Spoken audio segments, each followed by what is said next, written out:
నమస్తే అండి, welcome to our channel. మనతో ఈరోజు సీనియర్ జర్నలిస్ట్ దుర్గా కుమార్ గారు ఉన్నారు. సార్ నమస్తే. నమస్తే అమ్మా మౌనిక, మన వీక్షక మిత్రులకు కూడా. సార్, ఇప్పుడు జగన్ గారు ఒక ప్రెస్ మీట్లో ఒక చోటుకి వెళ్ళారు. ముందుగా చెప్పాలంటే ఒక చోటుకి వెళ్ళి ఎవరైతే మత్స్యకారుల కుటుంబాలను పరామర్శించడానికి వెళ్ళారు. ఓకే, అంతా బాగానే ఉంది, ప్రెస్ మీట్లో మేము అంతిస్తాం అది ఇది అని అంతా మాట్లాడుతున్నారు. అదంతా ఓకే, కానీ ఆయన ఇంకొక మాట కూడా అన్నారు. ఏదైతే ఇప్పుడు సిదిరి కేసు, అప్పలరాజు గారి కేసు ఏదైతే ఉందో వాళ్ళ అబ్బాయి గురించి ఆయన మాట్లాడారనమాట. అంటే ఏదైతే కూటమి ప్రభుత్వం ఉందో కావాలని వైఎస్ఆర్సీపీ వ్యక్తుల మీద ఏదైనా చేసి కేసులు పెట్టాలి అని ప్రయత్నిస్తుంది. అలాగే అప్పలరాజు కుమారుడు జస్ట్ 18 సంవత్సరాలు అంతే, తెలుసో తెలియకో అలా వెళ్ళి ఒక యాక్సిడెంట్ చేసి ఒకరిని చంపేశాడు. అది కావాలని చెయ్యలేదు. సో 18 సంవత్సరాలు ఉన్న అతన్ని ఎలా మీరు మర్డర్ కేసు పెడతారు, ఎలా జైలుకి పంపిస్తారని చెప్పి ఆయన క్వశ్చన్ చేస్తున్నారు. అంటే ఇప్పుడు దీన్ని నెటిజన్స్ ఏమంటున్నారంటే, ఓకే 18 ఏళ్ళ వరకు ఉన్న వాళ్ళందరూ కూడా ఎన్ని మర్డర్స్ అన్నా చేసేయచ్చు, జస్ట్ క్యాజువల్గా అయిపోయింది, ఏదో తెలియక అయిపోయింది అని చెప్పేసి మేము బయటకు వచ్చేలా అని చెప్పి మాట్లాడుతున్నారు. సార్, ఆయన వ్యాఖ్యల్ని అసలు ఎలా తీసుకోవాలంటారు? ఇప్పుడు మామూలుగానే జనాలు ఇన్ఫ్లుయెన్స్ అయిపోతారు, అలాంటిది ఇప్పుడు 18 ఇయర్స్కి చిన్న పిల్లోడు ఏదో చేశాడు అంటే దీన్ని ప్రజలు ఎలా తీసుకోవాలంటారు అసలు? అంటే జగన్మోహన్ రెడ్డి గారికి ఒక అలవాటు ఉందమ్మా. ఆయన ఎవరినైనా సరే నేరస్తుల్ని ఆయన సమర్థిస్తూ మాట్లాడతాడు. వాళ్ళ ఇంట్లో వాళ్ళ బాబాయ్ వివేకానంద రెడ్డి గారి హత్య కేసులో వాళ్ళ తమ్ముడు, ఆయన ఎంపీ రెండోసారో మూడోసారో అవినాష్ రెడ్డి, ఆయన మా కుటుంబంలో కల్లా అతి చిన్న పసిబాలుడు, అతని మీద ఈ కేసు పెట్టారని కూడా బాధపడ్డాడు ఆయన. అట్లాగే మాచర్ల ఎమ్మెల్యే ఈవీఎంలు ఓటింగ్ మెషిన్స్ని పగలగొడితే ఆయన చాలా మంచివాడు, సౌమ్యుడు, స్నేహశీలి, ఇట్లాంటివన్నీ. ఆయన ఎంత నేరాలు చేస్తే అంత సమర్థిస్తాడు, ప్రతి వాళ్ళని ఒక పసిబిడ్డలాగా చూస్తాడు. ఆయన కూడా ఎంతో చిన్నపిల్లవాడు, నాకేం తెలియదు, నేను ఎలాంటి అవినీతి అక్రమాలు చేయలేదు, నన్ను అభినందించాల్సింది పోయి నన్ను విమర్శిస్తున్నారు, నన్ను సన్మానించాల్సింది పోయి అని కూడా మాట్లాడాడు. ఆయన చేసినంత అవినీతి దేశంలో ఏ ముఖ్యమంత్రి ఇంతవరకు చేయలే. మనకన్నా పెద్ద రాష్ట్రాలైన ఉత్తరప్రదేశ్, ఆంధ్రప్రదేశ్, ఉమ్మడి ఆంధ్రప్రదేశ్ కన్నా కూడా డబల్ పెద్దది. అంటే ఇక్కడ 42 లోక్సభ స్థానాలు ఉంటే అక్కడ 84 లోక్సభ స్థానాలు ఉన్నాయి. వైశాల్యంలో కానీ, జిల్లాల వారీగా కానీ, జనాభా కానీ, ఆదాయంలో కానీ అంత డబల్ పెద్ద రాష్ట్రం అయినా కూడా అక్కడ ముఖ్యమంత్రులు ఎప్పుడు కూడా జగన్మోహన్ రెడ్డి ఆనాడు క్విడ్ ప్రోకోలో సంపాదించిన దాంట్లో 10వ వంతు కూడా సంపాదించాలి.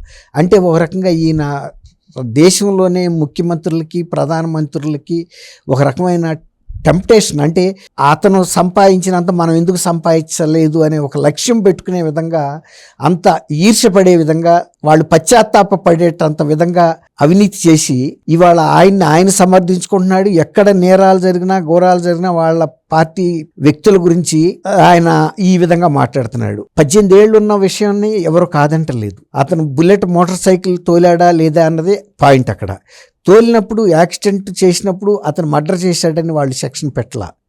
అమౌంటింగ్ టు మర్డర్, హోమిసైడ్, చనిపోయాడు కానీ మృతి చెందటం దాదాపు హత్యతో సమానం అన్నట్టుగా పెట్టారు.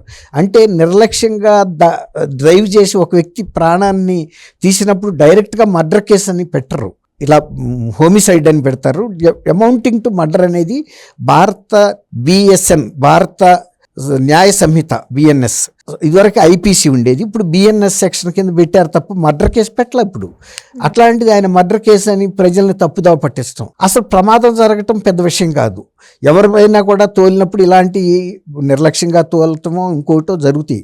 ఆ తర్వాత అప్పలరాజు తన రాజకీయ పలుకుబడి ఉపయోగించి ఆ స్థానంలో ఇంకొక అమాయకుడిని తీసుకొచ్చి పెట్టి వాళ్ళ అబ్బాయిని అక్కడి నుంచి నేర ప్రదేశం నుంచి తప్పించేసి ఆయన్ని హాస్పిటల్లో చేర్చి ఆయనకి దీంతో సంబంధం లేదని, తర్వాత పోలీసులతో కూడా ఇతనే ముద్దాయి అన్నట్టు ఒక సిద్ధార్థ అనే వాళ్ళ అనుచరుడు కొడుకుని పెట్టారు. అంటే తను ఆ నియోజకవర్గంలో మాజీ మంత్రిగా ఉన్నంత మాత్రాన తన కొడుకు చేసిన నేరాన్ని వేరే అమాయకుడి మీద తోసేస్తే అది కూడా పోలీసులు మేనేజ్ చేశాడని కూడా చెబుతున్నారు.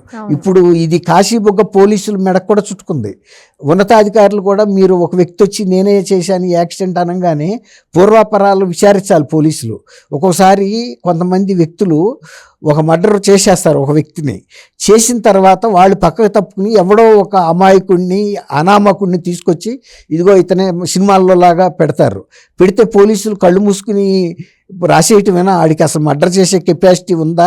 అసలు మర్డర్ జరిగిన వ్యక్తికి వీడికి ఏమన్నా శత్రుత్వం ఉందా? వాడెవరు, వీడెవరు, అసలు వీడు ఎక్కడి నుంచి వచ్చాడు, ఇవన్నీ కూడా చూడాలి కదా, సాక్ష్యాలు ఎవరన్నా అడగాలి కదా. కాబట్టి పూర్వాపరాలు తెలుసుకోకుండా ఆ మోటార్ సైకిల్ 500 మీటర్లకి ముందు పెట్రోల్ పోయించుకున్నాడు అతను. పెట్రోల్ పంపులో పెట్రోల్ పోయించుకున్నది రికార్డ్ అయింది. తర్వాత అక్కడ అతన్ని సీన్లోంచి తప్పించడం ఇవన్నీ కూడా రికార్డ్ అయ్యి కనబడుతున్నాయి. ఆ తర్వాత అతను యాక్సిడెంట్ చేసి పారిపోయి వేరే ప్రదేశం నుంచి ఫోన్ చేస్తే అప్పలరాజు వేరే మనుషులను పంపి అక్కడికి ఆ బాధిత కుటుంబానికి 8.5 లక్షలు ఇస్తాం, మీరు పోలీస్ కంప్లైంట్ కూడా చేయొద్దని చెప్పారు. ఒక రోడ్డు ప్రమాదాన్ని పోలీస్ కంప్లైంట్ చేయకుండా పోలీసులు స్పందించకుండా ఎలా ఉంటారు? 8.5 లక్షలు ఇచ్చాడా? మళ్ళీ అక్కడ మోసమే. 1.5 లక్షలు ఇచ్చి 7 లక్షలు ఇవ్వలేదు. అంటే వాళ్ళ ఉద్దేశం ఏంటంటే పని అయిపోద్ది, కేసు పోస్ట్ మార్టానికి పంపుతారు, కేసు అయితే అవ్వకపోతే వాళ్ళే శవాన్ని దహనం చేసేస్తారు, ఆ తర్వాత ఇవ్వరు. ఇప్పుడు సుబ్రహ్మణ్యం అని చంపాడు కదా అతను, అనంతబాబు ఎమ్మెల్సీ, ఇది కూడా సేమ్ అట్లాంటిది. ఇది కూడా ప్రమాదం జరగటానికి ఎవరు తప్పు పట్టట్లేదు. ప్రమాదాన్ని మర్డర్ కేసు కింద ఏ పోలీసులు కూడా దాన్ని నమోదు చేయలేరు. కోర్టుకు వెళ్తే కూడా బుల్లెట్ గుద్ది చనిపోయాడు కదా ఆయన, ఇది మర్డర్ ఎట్లా అవుతుంది? అతనికి ఇతనికి శత్రుత్వం కూడా లేదు. ఆ చనిపోయిన వ్యక్తి ఒక గొర్రెల కాపరి, ఆయనకి ఇతనికి ఏం సంబంధం ఉంది? అతను 45 ఏళ్ళు ఉన్న ఒక మధ్య వయస్కుడు. ఆ తర్వాత అప్పలరాజు చేసిన చాతుర్యం చాణక్యమే ఇక్కడ కీలకం. జగన్మోహన్ రెడ్డి 18 ఏళ్ళు, అతను పసిపిల్లవాడు. మరి పసిపిల్లాడైతే బుల్లెట్ ఎందుకు తోలాడు? టాయ్స్ ఇంట్లో 3 చక్రాల సైకిల్ తొక్కలేదు కదా, అంత స్పీడ్గా వెళ్ళాల్సిన అవసరం ఉంది? రోడ్డు పక్కన వెళ్తున్న వ్యక్తి మీదకి వెళ్ళి గుద్దాల్సినంత అవసరం ఉంది? అదే ఏ లారీ గుద్ది చచ్చిపోతే మా చిన్నపిల్లాడు ఏమయ్యేవాడు? అంతే కదా, మనిషిని గుద్దాడు కాబట్టి మనిషి చచ్చిపోయాడు. అదే లారీని గుద్దుంటే లారీ ధ్వంసం అవుతుందా? ఈ 60 ఏమయ్యేవాడు? అలాంటిది ఇంకా మనం బుద్ధి చెప్పుకోవాల్సిన పిల్లలకు పోయి ఇట్లా సమర్థించుకుంటా వెళ్ళి ప్రతి చిన్న విషయానికి కూడా. ఇప్పుడు చంద్రబాబు నాయుడు గారు వెళ్ళి అక్కడ కేసు భారత న్యాయ సంహిత ప్రకారం మర్డర్ కేసు పెట్టమని చెప్పాడా? పెట్టారు వాళ్ళు. అట్లా ఇప్పుడు మీరు అడిగారు, ఆయన వెళ్ళిందేమో మత్స్యకారుల సమస్య మీద మాట్లాడటానికి. అది మాట్లాడేటప్పుడు అసలు ఇది ప్రస్తావన చేయాల్సిన అవసరం కూడా లేదు అక్కడ. ఎందుకు? ఇప్పుడు అనేక ప్రమాదాలు జరుగుతాయి. మాజీ మంత్రి కొడుకు అవ్వచ్చు, లేకపోతే మాజీ ముఖ్యమంత్రి కొడుకు అవ్వచ్చు, ఒక ఐపీఎస్ ఆఫీసర్ కొడుకులు కూడా అవుతాయి, ఎవరికైనా అవుతాయి ప్రమాదాలు. అది అక్కడ దాన్ని రాజకీయం చేయటం కోసం వెళ్ళిన 10 మంది ఎవరన్నా తన మీటింగ్కి, అంటే ప్రతి వాళ్ళని డబ్బులు చేసి తెచ్చుకుంటున్నాడు కదా, ఆ మీటింగ్కి వచ్చిన వాళ్ళ ముందు ఇచ్చేస్తే అదేదో ప్రచారంలో పెట్టినట్టు అవుద్దని, ప్రసాద సాధనాల ద్వారా ఏదో వైఎస్ఆర్సీపీల మీద అక్రమ కేసులు పెడుతున్నట్టు ప్రచారం చేసుకోవటానికి ఎవరన్నా ప్రజలు నమ్ముతారా? సమర్థిస్తారా అప్పలరాజు చేసిన పని? ఆ నియోజకవర్గ ప్రజలు కానీ, ఆ జిల్లా ప్రజలు కానీ, ఆ రాష్ట్ర ప్రజలు కానీ, నీకు మంత్రి పదవి లేకపోతే గతంలో నువ్వు మంత్రిగా ఉన్నానన్న రాజకీయ పలుకుబడి ఉపయోగించి ఒక అమాయకుడిని బలి ఇవ్వటానికి సిద్ధపడ్డారు, సిద్ధార్థ అనే అబ్బాయిని. అది పోలీసులు దాని మీద మళ్ళీ రీవిచారణ చేసి అతను కూడా ఒక ముద్ద అయ్యాడు. ఎందుకంటే చెయ్యని నేరాన్ని మీద వేసుకుని కదా. ఇట్లా అప్పుడు 3వ స్థానంలో అప్పలరాజు కూడా నిలబడ్డాడు. ఈ కేసుని అన్ని విధాలు అతన్ని అక్కడి నుంచి తప్పించడం, తర్వాత దాయటం, అతన్ని తీసుకెళ్ళి తర్వాత అతన్ని హాస్పిటల్లో చేర్చి ఏదో అడావిడి చేసి ఒక ఏసీ రూమ్లో పెట్టించారు. సినిమా సేమ్ బాగా చెప్పాము, సేమ్ సినిమాలో ఎట్లాంటివి ఉంటాయో ఇవి చూసే సినిమాలో రైటర్స్ రాస్తున్నారు. ఈ రకంగా శ్రీధర్ అప్పలరాజు ఒక చిన్న అంశంలో తన కొడుకు అయితే అయింది, చట్టం తన పని తను చేసుకెళ్తుంది. యాక్సిడెంట్లు జరిగినప్పుడు ఏ సెక్షన్లు పెడతారో అదే సెక్షన్లు పెడతారు. అది కోర్టులో కూడా మర్డర్ కేసు కింద అయితే వేయరు శిక్ష. ఎందుకంటే ఆ చనిపోయిన వ్యక్తికి ఇతనికి ఏమీ కక్షలు లేవు, కార్పణ్యాలు లేవు, ప్రమాదమే జరిగింది. వాళ్ళు కూడా అది ప్రమాదం అనే రాశారు. కాబట్టి అధికారం ఉంది కదా అని వేరే వాళ్ళని బలి చేసి కొడుకుని తప్పించడానికి శ్రీధర్ అప్పలరాజు చేసిన ప్రతి ప్రయత్నము న్యాయ సంహిత ప్రకారం, భారత న్యాయ సంహిత ప్రకారం ఒక 6-7 సెక్షన్లు బుక్ అయినాయి అతని మీద. సార్, ఇప్పుడు ఈ శ్రీధర్ అప్పలరాజు ప్లేస్లో కనుక కూటమి ప్రభుత్వంలో ఎవరైనా ఒక వ్యక్తి అయ్యుంటే సీన్ ఎలా ఉండేది సార్ అసలు? అవును, వాళ్ళు కావాలని చేసేవాడు అనేవాడు. వాళ్ళు మోటార్ సైకిళ్లతో కూడా మర్డర్లు చేస్తున్నారని కూడా చెప్పేవాడు ఆయనే. ఉద్దేశపూర్వకంగా కత్తితో పొడిస్తే కేసు అవుతుందని మోటార్ సైకిళ్లతో చంపారు. ఇక్కడేమో మోటార్ సైకిల్ లేదు, అటు తగిలితే చచ్చిపోతే ఒక చిన్న పిల్లాడు అన్నట్టుగా చెబుతున్నాడు. అంటే సాక్ష్యాలను తారుమారు చేసినా కనిపించట్లేదు ఆయనకి. అదే అన్న, మొత్తం కేసే తారుమారు చేశాడు. ఇప్పుడు కాశీబొగ్గ పోలీసుల పాత్ర మీద కూడా ఉన్నతాధికారులు మళ్ళీ విచారణ జరిపిస్తున్నారు. వాళ్ళు సస్పెండ్ అవుతారు, ఎందుకంటే వాళ్ళకి తెలియకుండా జరగలేదు.